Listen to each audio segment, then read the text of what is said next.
나는 전능하신 아버지 하나님 천지의 창조주를 믿습니다. 나는 그의 유일하신 아들 우리 주 예수 그리스도를 믿습니다. 그는 성령으로 잉태되어 동정녀 마리아에게서 나시고 본디오 빌라도에게 고난을 받아 십자가에 못 박혀 죽으시고 장사된 지 사흘 만에 죽은 자 가운데서 다시 살아나셨으며 하늘에 오르시어 전능하신 아버지 하나님 우편에 앉아 계시다가 거기로부터 살아있는 자와 죽은 자를 심판하러 오십니다. 나는 성령을 믿으며 거룩한 공교회와 성도의 교제와 죄를 용서받는 것과 몸의 부활과 영생을 믿습니다. 아멘. 찬송가 292장 주 없이 살 수 없네를 찬송하시겠습니다. 찬송 후에는 우리 장례를 섬기고 계시는 김유식 장로님 나오셔서 우리를 대표해서 기도해 주시겠습니다.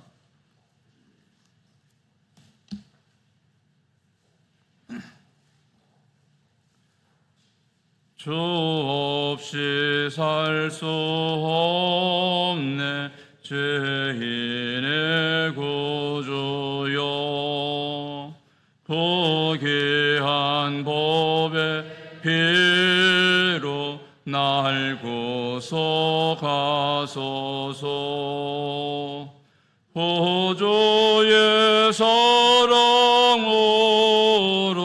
흘리신 보혈이 내 소망 나의 위로 내 영광 됩니다. 주 없이 살 수 없네 나 혼자 못 서리 힘없고 부족하며 지혜도 없도다.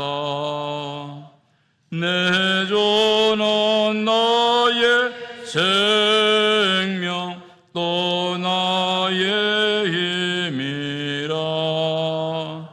주님을 의지하여 지혜를 얻으리. 주 없이 살 수 없네 내 주는 아신다. 내 영의 깊은 간유 마음의 소원을 주밖에 나의 마음 네 알아주리요. 내 마음 위로하사 평온케 하시네. 주 없이 살 수 없네 세월이 흐르고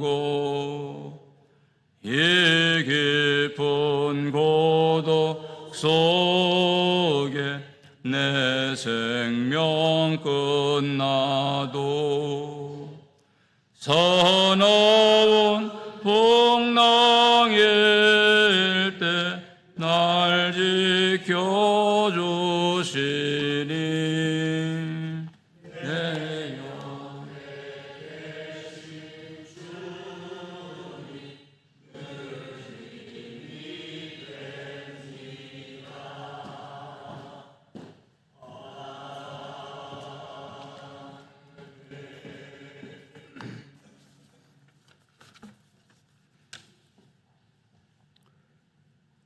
사랑과 은혜가 풍성하신 하나님 아버지, 계절의 결실의 계절 9월 첫날 새벽의 고요함 속에 세상의 소리보다 먼저 전능하신 하나님의 음성을 듣는 특별 새벽 기도회를 인도하시는 하나님께 감사를 드립니다. 예배드리는 이 시간 침체되어지고 경직되어진 우리의 마음을 열어주시고 세상의 걱정을 내려놓고 오직 주님의 은혜만을 사모하며 온전히 하나님의 말씀을 붙들고 나아가는 은혜의 시간이 되게 하여 주시옵소서. 전능하신 하나님의 임재하시는 특별 새벽 기도를 통하여 우리의 연약한 믿음의 심령을 새롭게 하여 주시어 세상의 걱정과 두려움이 아닌 주님의 말씀과 약속 위에 굳게 서는 신실한 믿음으로 회복되게 하시고 성령 하나님의 지혜를 얻어 하나님의 복음을 전하기에 부족함이 없도록 우리를 세워 주시옵소서. 또한 우리들의 마음속에 품은 기도 제목들을 주님께 올려드립니다. 가정경제의 문제와 자녀들의 앞날과 우리들의 삶의 자리에서 맞닥뜨리는 여러 어려운 문제들을 주님께 맡깁니다. 우리의 힘으로는 해결할 수 없는 일들이 많이 있지만 전능하신 하나님께서 해결의 길을 열어주시고 응답해 주실 것을 믿고 간절히 기도하는 우리에게 성령님의 은혜로 응답받는 우리의 삶의 변화로 주님의 뜻을 이루게 하여 주시옵소서. 하나님 아버지, 우리 교회를 위해 기도합니다. 교회 목회자와 모든 일꾼들에게 영육간의 강건함을 허락하시고 오직 말씀과 기도의 자리에서 충성을 다하게 하시어 교회의 모든 권속들과 함께 교회 부흥에 힘써 우리의 교회가 이 지역 사회와 세상의 빛과 소금의 역할을 감당하며 주님의 영광을 드러내는 복음의 기쁜 소식을 전하는 통로가 되게 하여 주시옵소서. 또한 세계 곳곳에서 전쟁과 갈등으로 혼란한 고통을 받는 연약한 나라와 백성들에게 주님의 평화와 평강의 은혜를 부어주시어 온 세상의 백성들이 평화롭게 살아가게 도와주시옵소서. 특별히 이 나라와 민족을 위하여 기도합니다.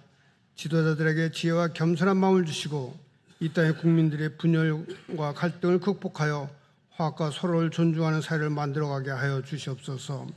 능력의 하나님, 우리에게 하나님의 말씀을 전하시는 담임 목사님께 성령 충만한 말씀의 권세를 부어주시어 특세 기간 동안 선포하시는 하나님의 말씀을 따라 하나님께 은혜를 구하며 실천으로 행동하는 우리 모두가 되어 지산제단의 모든 권속들이 한마음이 되어서 굳건한 믿음을 위하여 부흥의 역사가 일어나게 도와주시옵소서.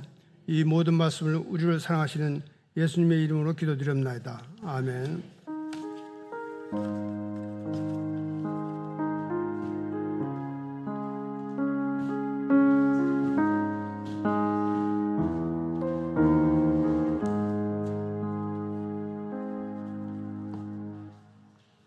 이 시간에는 우리 안수집사회를 섬기고 계시는 김재원 안수집사님 나오셔서 성경 봉독해 주시겠습니다.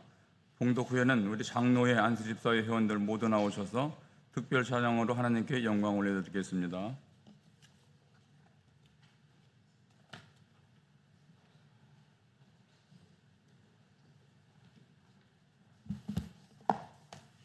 (9월 1일) 월요일, 오늘 저희에게 주신 하나님의 말씀은 룻기 1장 1절에서 5절 말씀입니다. 사사들이 처리하던 때에 그 땅에 흉년이 드니라. 유다 베들레헴에 한 사람이 그의 아내와 두 아들을 데리고 모압 지방에 가서 거류하였는데 그 사람의 이름은 엘리멜렉이요 그의 아내의 이름은 나오미요 그의 두 아들의 이름은 말론과 기럨이니 유다 베들레헴 에브라 사람들이더라. 그들이 모압 지방에 들어가서 거기 살더니 나오미의 남편 엘리멜렉이 죽고 나오미와 그의 두 아들이 남았으며 그들은 모압 여자 중에서 그들의 아내를 맞이하였는데 하나의 이름은 오르바요 하나의 이름은 루시더라. 그들이 거기에 거주한 지 10년쯤에 말론과 기럨 두 사람이 다 죽고 그 여인은 두 아들과 남편의 뒤에 남았더라. 이 말씀은 살아계신 하나님의 말씀입니다. 아멘.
특별 찬송해 주신 우리 장로회 또 안수 집사에 다시 한번 축복하는 박수 한 번 더 하도록 하겠습니다.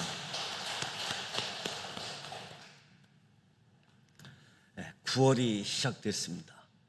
온 가족 새벽 기도회로 영적 성숙을 위한 특별 새벽 기도회에 하나님께서 예비해 주신 은혜가 저와 여러분에게 우리 지산 믿음의 공동체에 가득하기를 주님의 이름으로 축복합니다. 영적 성숙을 위한 특별 새벽 기도회에 룻기 말씀을 통해서 하나님을 갈망하자 하는 주제를 가지고 말씀을 나누려고 합니다. 성경 66권 중에 여자가 주인공이 된 책이 두 권이 있습니다. 하나는 에스더서이고 또 하나는 룻기입니다. 둘 다 감동적인 책인데 그 중에 룻기가 더 감동적이다. 왜냐하면 에스더는 유대 여인이지요. 이방 땅에 살고 있지만 에스더는 유대인 여자였습니다. 그런데 룻은 유대인들 사이에 살고 있는 모압 여인, 이방 여인이지요. 근데 이방 여인이 주인공으로 성경에 있다라고 하는 것도 감동적인 부분입니다. 사람들이 잘 주목하지 않는 차이가 있는데 에스더를 펴보면 성경이 처음부터 강조하는 것이 에스더는 예쁘다. 에스더 2장 7절에 그의 삼촌의 딸 하다사 곧 에스더는 용모가 곱고 아름다운 처녀다. 예뻤다라고 이야기하는 거지요. 얼마나 예뻤으면 페르시아 왕비까지 되었겠습니까? 근데 룻기는 1장부터 4장까지 아무리 읽어보아도 성경이 룻의 애모를 언급하지는 않습니다. 대신 무엇을 언급하느냐 하면 룻의 마음씨가 예뻤다. 룻의 늙은 시어머니를 어떻게 봉양하냐 하면 아침부터 저녁까지 잠깐 쉬고 이삭을 줍는 여인이 롯이었다. 마음씨가 예뻤다라고 이야기한 거지요. 보아스가 룻을 만나서 룻이 예뻐서 한눈에 반했다. 이런 이야기는 성경에 없습니다. 보아스가 대신 이야기하지요. 너가 그동안 한 일 내가 다 들었다.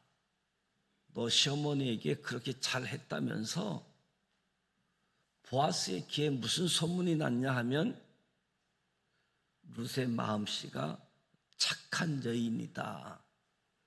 그렇게 소문났던 거지요. 룻기가 끝나면 그 다음에 등장하는 책이 사무엘상인데 사무엘상 16장에 그 용모와 신장을 보지 말라. 내가 보는 것은 사람과 같지 아니하여 사람은 애모를 보거니와 나 여호와는 중심을 보느니라. 이 말씀이 룻기에서부터 시작된 것 같아요. 에스더는 유대인이고 예뻤습니다. 룻은 모압 여인인데다가 애모에 대한 언급이 특별히 없는 것 봐서 그렇게 예쁜 것 같지는 않습니다. 그런데 마음이 예뻤던 여인. 흥미로운 사실은 유대인들에게 현숙한 여인의 대명사가 누구냐 하면 룻이라고 대답을 합니다. 현숙한 여인. 왜 그러냐 하면 히브리 성경책을 보게 되어지면 룻기 다음에 나오는 책이 잠언서입니다. 잠언 마지막 장이 무엇으로 끝나느냐 하면 31장에 현숙한 여인에 대한 이야기로 잠언이 끝나고 그리고 바로 룻기 말씀이 이어지지요. 누가 현숙한 여인을 찾아왔겠느냐? 그 값은 진주보다 귀하다. 잠언이 끝나고 만나는 책이 룻기인데, 그래서 이스라엘 사람들은 현숙한 여인의 대명사가 룻이라고 성경을 읽게 되어지는 거지요. 혈통적으로 유대인도 아니고 외모가 그렇게 특출난 것도 아닌데 이방 여인, 마음이 예쁜 룻이 성경의 한 책을 차지하고 현숙한 여인의 대표로 이해된다는 것, 참 은혜다라고 이야기할 수 있습니다. 일반적으로 이 모세오경 성경을 보면 룻기는 아주 대조적인 특징이 있습니다. 일단 룻기서는 짧지요. 4장으로 구성되어 있습니다. 성경은 수많은 기적들이 등장하지요. 한 장이 멀다 하고 기적 이야기가 소개되고 있습니다.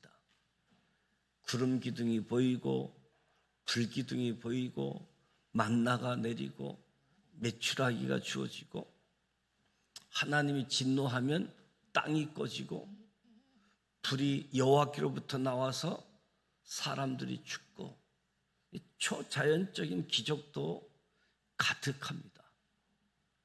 그러나 룻기 말씀을 읽어보면 우리가 생각하는 기적 단 하나의 기적도 등장하지 않습니다.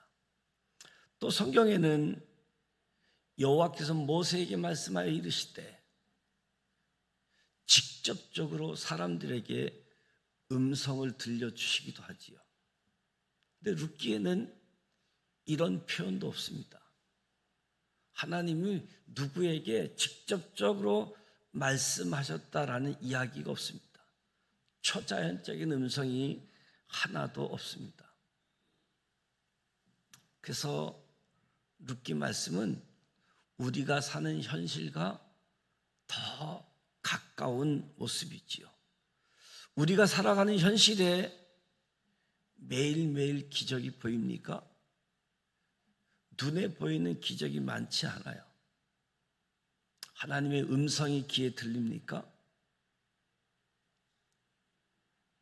룻기는 하늘에서 만나가 내리지도 않고 메추라기가 보이지도 않고 구름 기둥, 불 기둥도 없습니다. 그러나 여전히 하나님께서는 나오미와 룻을 먹이고 인도하신다는 거지요. 눈에 보이지 않지만 일하고 계시고 귀에 들리지 않지만 하나님은 말씀하고 계신다. 보이지 않으니까 사람들 보기에는 우연 같아 보이기도 하지요. 룻기를 읽어보면 우연히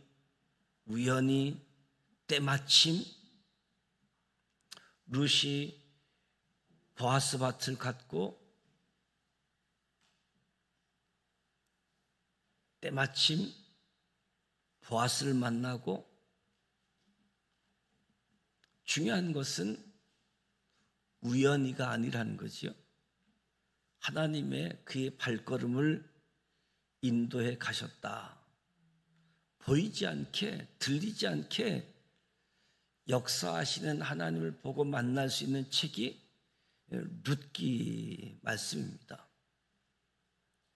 룻기가 더 중요한 이유는 한 가정의 이야기로 시작하지만 사실 성경의 가장 큰 줄거리와 연결되는 책이기 때문에 중요하다라고 이야기합니다. 엄청난 불행을 경험한 나오미가 왜 중요한가?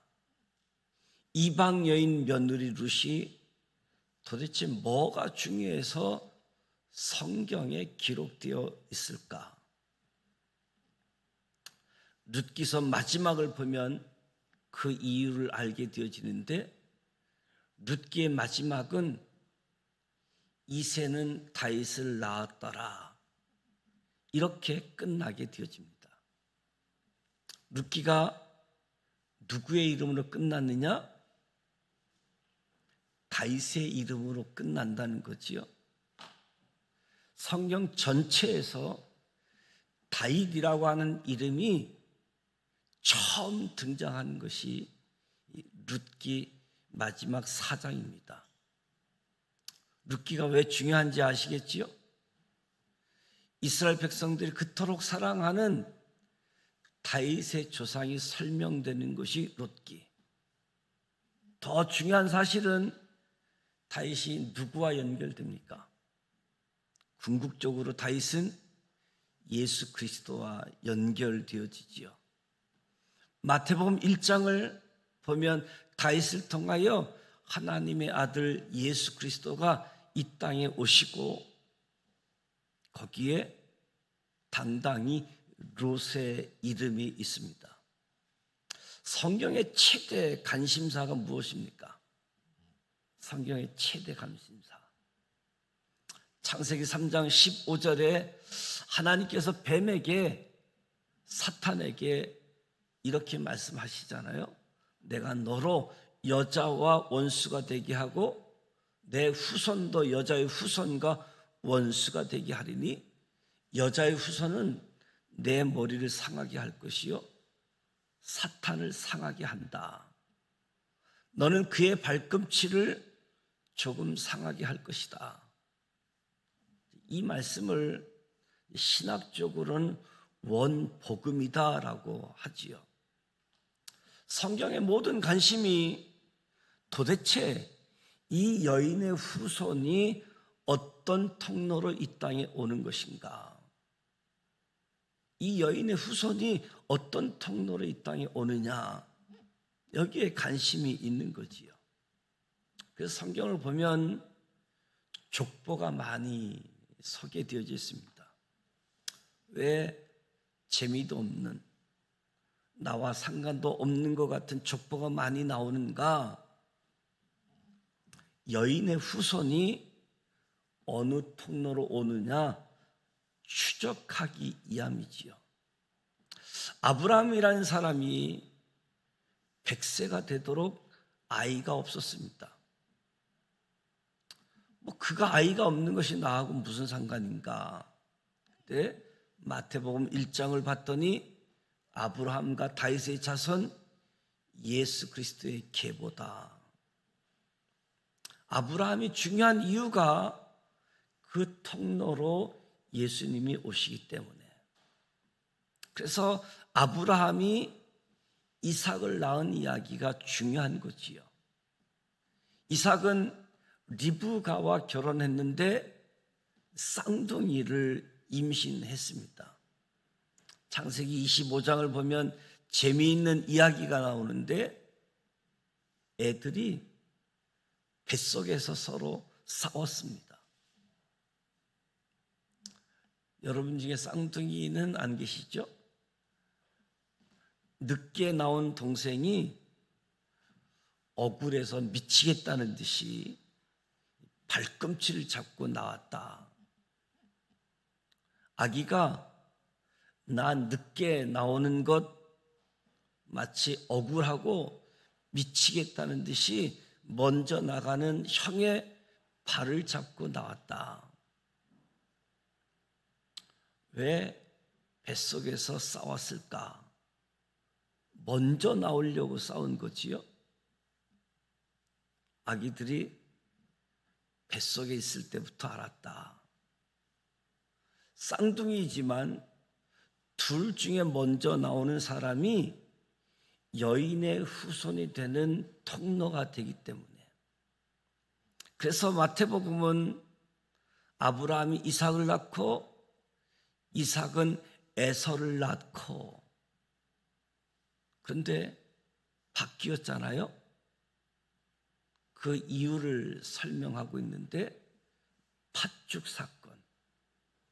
어느 날 에서가 사냥을 갔다가 땀 뻘뻘 흘리고 돌아왔는데 배고픈데 마치 야곱이 팥죽을 쓰고 있었습니다. 배고픈 에서가 말하지요. 형에게 팥죽 한 숟가락 줘라. 동생이 치사하게 이야기하지요.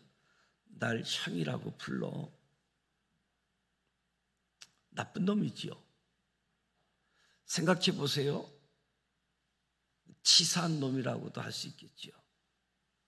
근데 성경 어디를 봐도 야곱을 치사하다라고 말하지 않습니다. 오히려 히브리서 12장에 보면 팥죽 한 그릇에 장자의 명분을 판 에서를 망령된 자라고 표현하면서 에서를 비난하고 있습니다. 그것이 왜 망령된 행동인지 마태복음을 보면 이해가 되어지는 거지요. 아브라함이 이삭을 낳고 이삭은 에서를 낳고가 아니라 이삭은 야곱을 낳고로 바뀌게 되어지지요. 에서가 망령된 행동, 장자의 명분을 판 사건. 그래서 이삭은 에서가 아니라 야곱을 낳고로 바뀌게 되어집니다. 야곱은 아들이 12명입니다. 복받고 태어난 첫째 아들 이름이 루벤이지요. 그런데 창세기 35장에 루벤이 서모 비라와 간통한 이야기가 나오지요. 참 민망한 이야기. 성경에서 뺐으면 좋겠다 하는 부분이지요. 그런데 창세기 49장에 야곱이 성령의 감동으로 자식들의 미래에 대해서 자식들의 운명을 예언하고 축복기도 하는데 루벤아, 너는 내 기력의 시작이지만 탁월하지 못할 것은 내 침상에 올랐기 때문이다. 한마디로 너는 탈락이다. 창세기 34장에 둘째 시몬과 레이 이야기도 동생 디나가 세겜 족속의 주장 아들에게 강간을 당하고 나자 그들을 몰살시키는 이야기가 등장하는데 너무 폭력적인, 너무 잔인한 이야기, 좀 민망한 이야기이지요. 왜 성경에 이런 이야기를 기록했을까? 역시 창세기 49장을 보면 이해가 되어지는데 시몬과 레이, 너희는 폭력의 도구로다. 다 너희들 탈락이라고 하는 거지요. 그러면서 넷째 아들 유다는 극도로 칭찬을 합니다. 사자 새끼, 복을 줍니다. 통치자의 지팡이가 너를 떠나지 않는다. 그래서 마태복음 1장을 보면 아브라함이 이삭을 낳고 이삭이 야곱을 낳고 야곱은 유다를 낳고 야곱은 루벤을 낳고 야곱은 시몬 레이를 낳고가 아니라 야곱은 넷째 아들 유다를 낳고가 되는 거지요. 메시아가 오는 통로가 바뀐다는 것을 우리는 깨닫게 되어집니다. 창세기 37장부터 50장까지는 다 요셉에 관한 이야기입니다. 창세기 37장에서 요셉의 이야기를 시작해 놓고 갑자기 성경의 흐름을 끊고 38장에 유다와 다말의 이야기가 소개되고 있습니다. 유다와 다말의 이야기, 시아버지와 며느리의 이야기, 역시 민망한 이야기이지요. 왜 이 말씀이 성경 속에 담겨져 있는가? 메시아가 오는 통로에 대한 이야기이기 때문에. 다말도 쌍둥이를 임신했는데 베레스와 세레, 베레스와 세레가 서로 싸우다가 누가 먼저 나왔느냐면 세라가 먼저 나오지요. 그래서 홍색 실로 표시를 합니다. 나오다가 갑자기 다시 들어가요. 뒤에서 당겼나 봐요. 그래서 세라가 아닌 베레스가 먼저 출생하게 되어지지요. 이것도 대단한 이야기입니다.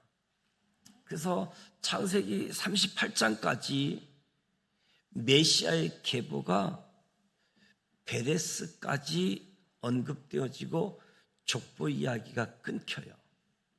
더 이상 어느 곳에 족보 이야기가 없다가 룻기의 족보가 등장하게 되어집니다. 룻기가 왜 중요하냐? 룻기 4장 18절을 보면 창세기 38장에서 끊어진 이 족보 이야기가 이어져 가게 되어집니다. 베레스의 계보는 이러하니라. 베레스는 헤스론을 낳고 헤스론은 람을 낳고 람은 암미나답을 낳고 암미나답은 나손은 살몬은 보아스를, 보아스는 오벳은 이셋은 다윗을 낳았더라. 메시아가 이 땅에 오시는 통로를 룻기서를 통해서 똑똑히 알 수 있게 되어지는 거지요. 그래서 룻기를 따라가다 보면 만나게 되어지는 분이 예수 그리스도이십니다. 오늘 1절 말씀을 보면 시간적인 배경이 나오는데 사사들이 치리하던 때 그 땅에 흉년이 드니라. 시대적인 배경이 사사들이 치리하던 때입니다. 사사시대의 가장 큰 특징이 그때에 이스라엘의 왕이 없으므로 각기 자기 소견에 옳은 대로 행하던 시기, 자기 마음대로 행하던 시기가 사사시대이지요. 왜? 왕이 없으니까. 사실 왕이 없는 것은 아니었지요. 내가 왕이던 시대에 각자가 왕이기 때문에 내 마음대로 살던 시대가 사사시대였습니다. 성경은 이 사사시대를 최악의 시대로 꼽습니다. 성경에만 사사시대가 있지 않습니다.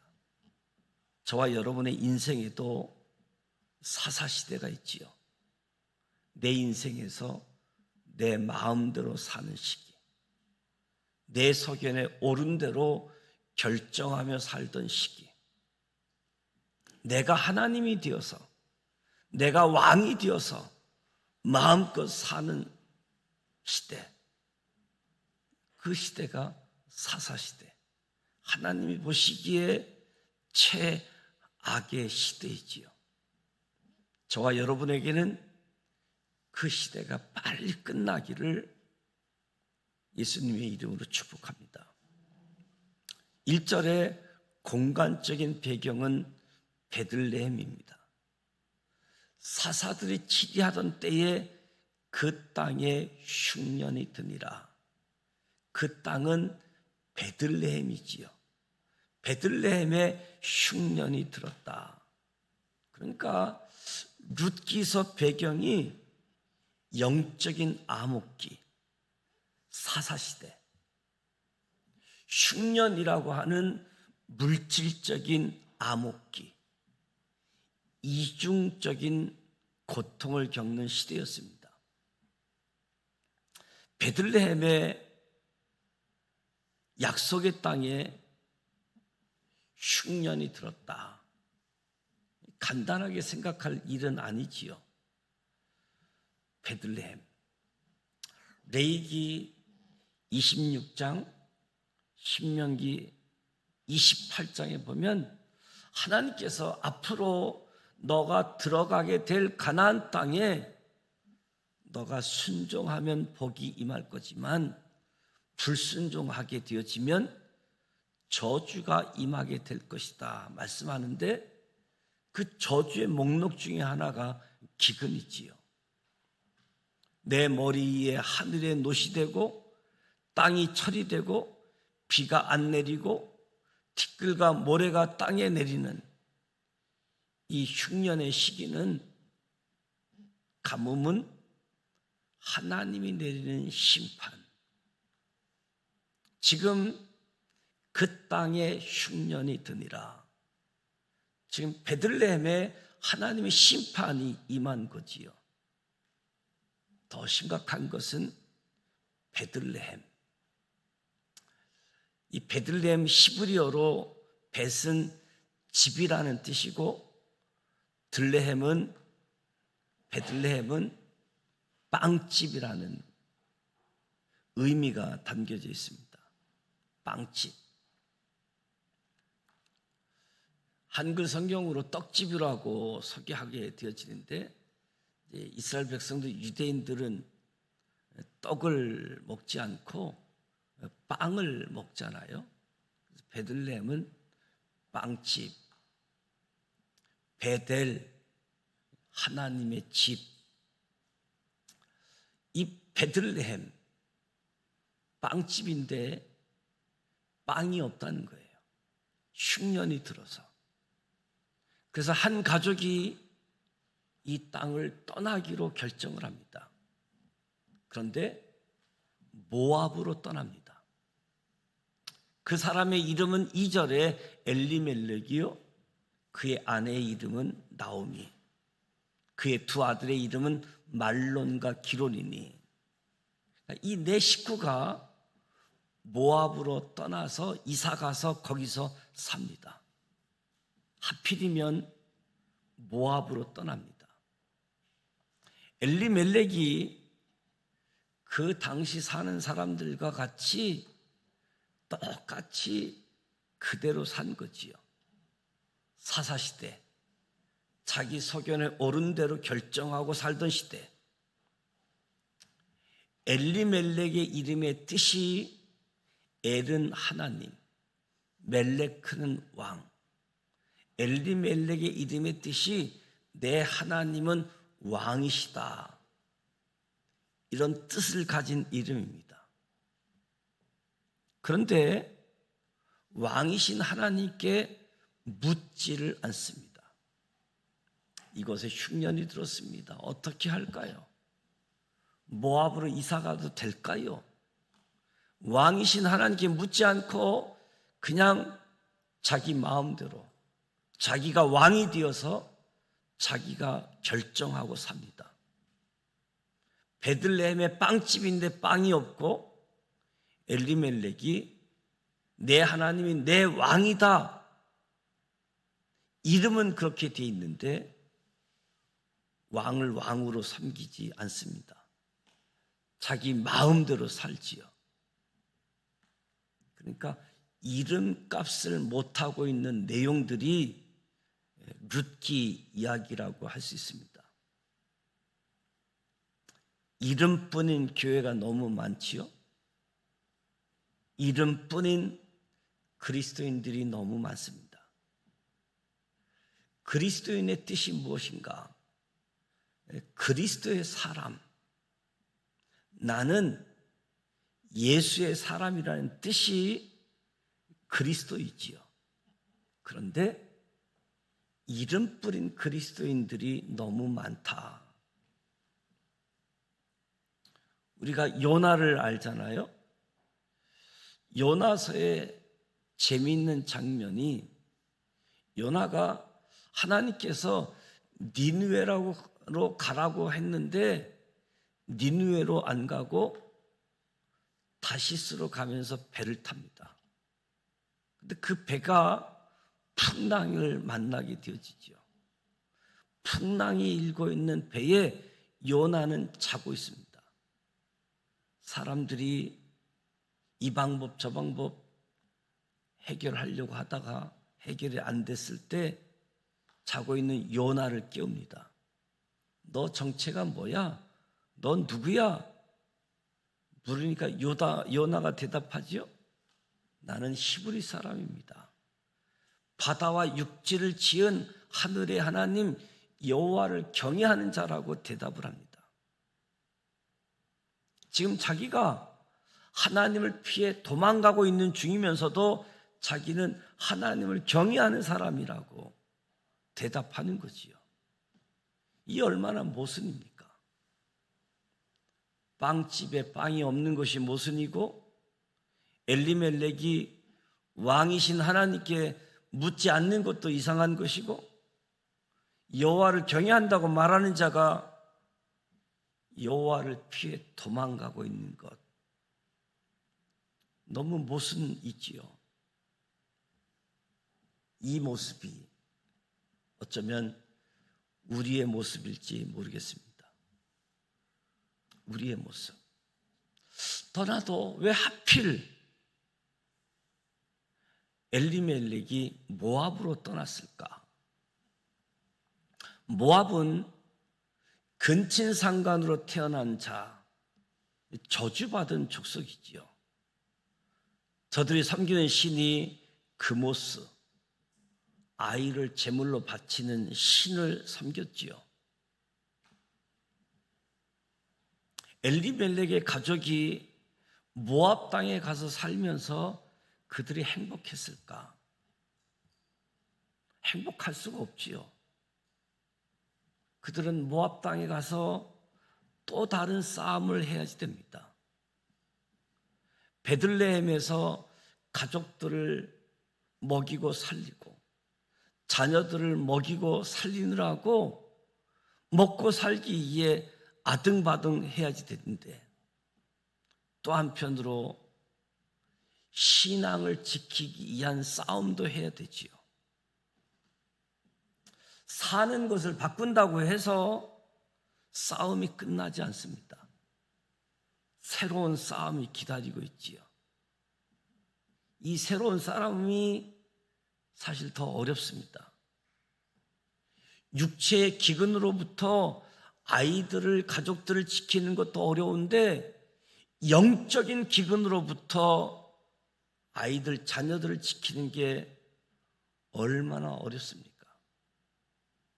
자녀들이, 아이들이 다 모압 여인들과 결혼하지 않습니까? 신앙 대신에 물질을 선택하게 되어지면 아이들을, 자녀들을 잃어버릴 가능성이 매우 높습니다. 신앙을 선택하느냐, 물질을 선택하느냐. 나오미의 역할이 중요하지요. 나오미는 엘리멜렉의 아내. 아내는 돕는 배필이지요. 돕는 배필.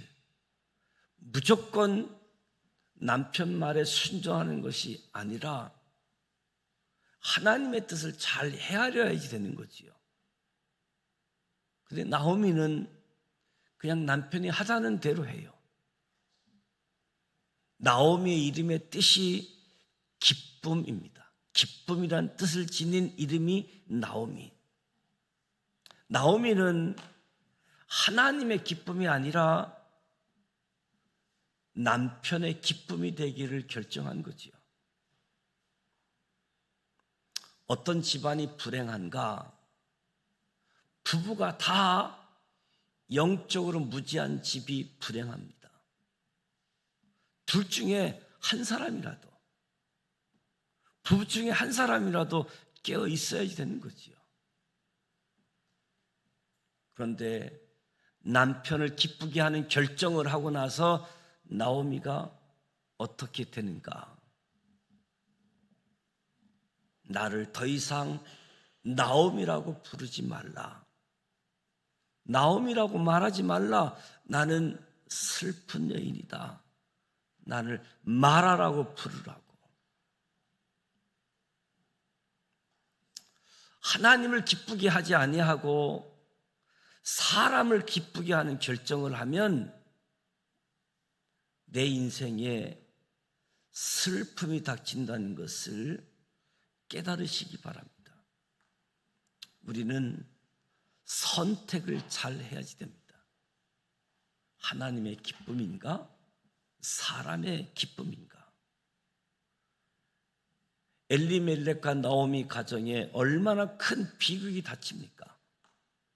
3절에 나오미의 남편 엘리멜렉이 죽습니다. 흉년이 돼서 살려고 갔는데 그곳에서 죽습니다. 남편이 죽지요? 두 아들이 죽습니다. 흉년이 들어서 아들을 살리려고 갔는데 살 줄 알았는데 다 죽어버린 거지요.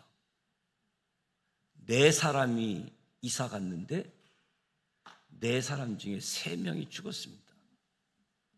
집안의 장례를 3번 치른 거지요. 얼마나 슬펐겠습니까? 나오미는 10년 안에 3번의 가정 장례식을 치른 거지요. 그 당시는 남편과 아들들은 여자들에게 있어서 사회 안전망이었습니다. 남편과 아들은 인생의 미래였습니다. 근데 인생의 미래, 남편, 아들 다 죽어버린 거지요. 어쩌면 나오미는 여자 욥과 같습니다. 욥과 나오미가 유사하지요. 둘 다 최악의 상실을 겪게 되어집니다.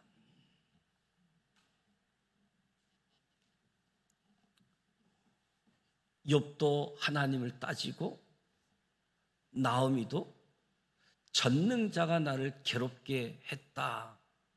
하나님께 따지지요. 선택의 결과가 이렇게 무섭습니다. 자기가 잘못을 선택해놓고 하나님께 따집니다.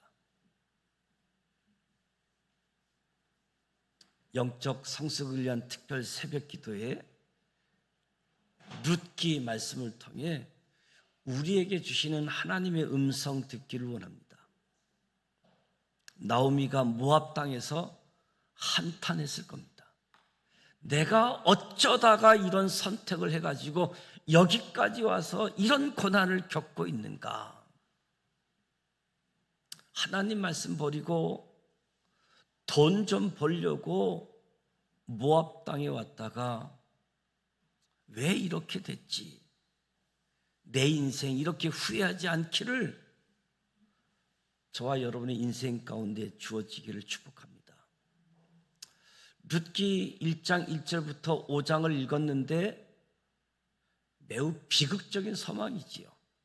어두운 서막입니다. 분명 엘리멜렉과 나오미는 잘못된 선택을 했습니다. 그런데 엘리멜렉과 나오미만 비난할 수는 없습니다. 따지고 보면 그들이 베들레헴을 떠난 이유가 있거든요. 왜 떠났지요? 단순합니다. 베들레헴 빵집에 빵이 없기 때문에, 떡집에 떡이 없기 때문에 떠나가게 된 거지요. 빵집에 빵이 있었다라고 한다면 떠나갈 이유가 없는 거지요. 빵이 없어서 사람들이 떠나고 있었던 거지요. 10년마다 발표되어지는 인구 센서스에 의하면 지난 10년간 한국 기독교는 또 줄고 계속 줄고 있습니다. 다음 세대는 아주 처참할 정도로 중고등부 복음화율이 3%라고 이야기합니다. 어떤 통계는 2%라고도 하고요. 100명 중에 예수 믿는 사람이 2명, 3명밖에 안 된다는 겁니다. 선교학적으로 복음화율 3% 미만 종족을 미전도 종족이라고 이야기하는데 우리 대한민국 중고등부가 미전도 종족, 다음 세대가 처참해졌습니다. 왜 이렇게 많은 사람들이 교회를 떠났습니까? 왜 이렇게 많은 사람들이 가난한 교인들이 되고 있습니까? 단순합니다. 빵집에 빵이 없어서 떠나는 거지요. 하나님의 집이라고 말한 곳에 하나님의 임재가 없기 때문에, 그리스도의 몸된 교회라고 해서 들어왔는데 그리스도가 보이지 않는 거지요. 전도지는 교회에 참 행복이 있다고 해서 왔는데 행복이 없는 거예요. 배가 고파서 영적인 굶주림 때문에 찾아왔는데 영적인 빵이 없는 거예요. 문제는 베들레헴에 있었습니다. 문제는 교회에 있는 거지요. 그런데 나오미가 베들레헴으로 돌아가기를 결정합니다. 6절에 여호와께서 자기 백성을 돌보시사 그들에게 양식을 주셨다 함을 듣고, 나오미가 모압 땅에서 다시 베들레헴에 빵이 생겼다라는 소문을 듣고 고향으로 돌아가기 시작합니다. 놀라운 이야기지요. 베들레헴으로 사람들이 언제 다시 돌아가는가? 빵집에 빵이 다시 생겼다는 소문이 날 때 돌아가게 된 줄 믿습니다. 이런 순서의 여정을 가지고 돌아가겠지요. 진짜 빵이 있으면 빵 냄새가 나기 시작할 겁니다. 진짜 빵이 있다면 그 빵을 먹은 사람도 생겨나기 시작할 겁니다. 진짜 그 빵을 먹은 사람은 이곳에 빵이 있다고 외치게 될 겁니다. 그 소문을 듣고 빵 있는 곳으로 찾아와서 사람들이 모이게 되겠지요. 빵 대신에 하나님의 말씀을, 빵 대신에 하나님의 임재를 생각해 보십시다. 진짜 말씀이 있는 곳, 진짜 하나님이 임재가 있는 곳에 티가 날 줄 믿습니다.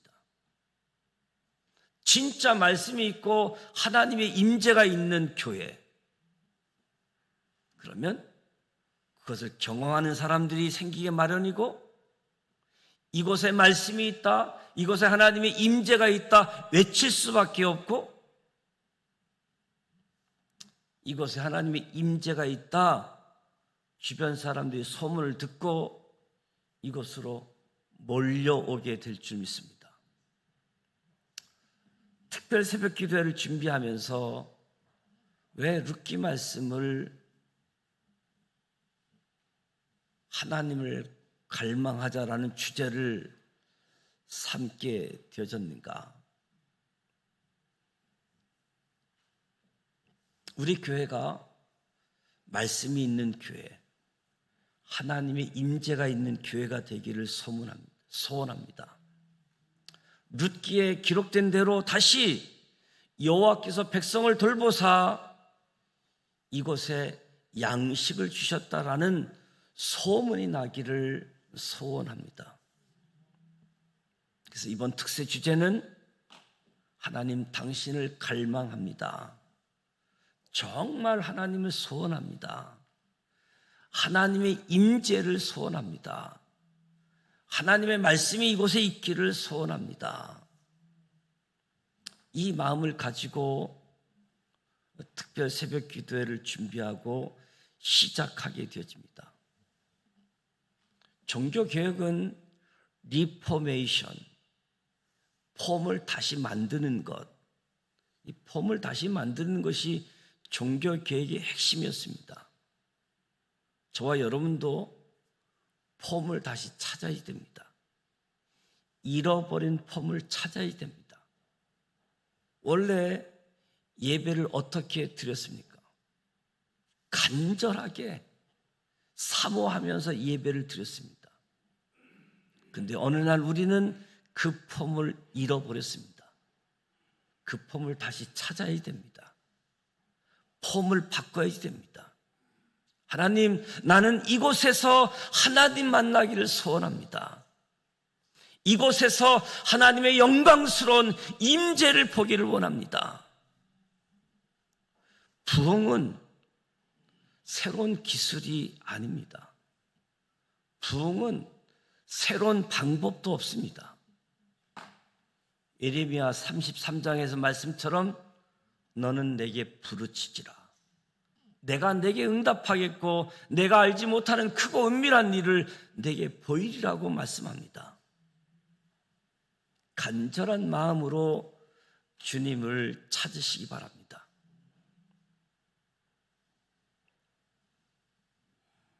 모세가 이렇게 소원했습니다. 원컨대 주의 영광을 내게 보이소서. 룻기서 말씀을 시작하면서 그 땅에 흉년이 들었느라 시작되어지는데, 룻기서에 하나님의 계획, 하나님의 섭리, 하나님의 약속, 흉년이 들었을지라도 예수님이 오신 통로를 보여주고 하나님의 섭리 안에 있음을 보게 되어집니다. 룻기 말씀을 통해서 하나님을 나의 왕으로, 하나님의 기쁨이 되는 사람으로, 무엇보다 빵집에, 교회에 빵이 있고 하나님의 임재가 있는 곳으로, 그것을 경험하고 소문내어져서 우리 교회가 이 부천시에 소속되어져 있는 지산교회 공동체가 하나님을 향한 갈망, 소원으로 다시 하나님이 돌보시사 양식, 하나님의 임재를 경험하고 그 하나님을 소문내서 많은 사람들이 하나님 앞을 다시 찾아오는, 떠났던 사람들이 다시 돌아오게 되어지는 그 역사를 통해서 룻기, 모압 사람, 이방 여인, 그를 통해서 예수님이 오시는 통로, 하나님의 계획이 이루어지는 통로, 우리 지산교회가 감당하기를, 저와 여러분에게 그런 은혜가 주어지기를 주님의 이름으로 축복합니다. 이 말씀을 기억을 하면서 함께 기도하고 함께 하나님 앞에 부르짖는 영적 특별 새벽 기도회가 되어져서 9월 한 달, 아니 2025년도 후반기 승리할 수 있는 우리 모두가 되시기를 주님의 이름으로 축복합니다. 주기도문하고 기도하시다가 돌아갑니다. 하늘에 계신 우리 아버지, 아버지 이름을 거룩하게 하시며 아버지의 나라가 오게 하시며 아버지의 뜻이 하늘에서와 같이 땅에서도 이루어지게 하소서. 오늘 우리에게 일용할 양식을 주시고 우리가 우리에게 잘못한 사람을 용서해 준 것 같이 우리 죄를 용서하여 주시고 우리를 시험에 빠지지 않게 하시고 악에서 구하소서. 나라와 권능과 영광이 영원히 아버지의 것입니다. 아멘.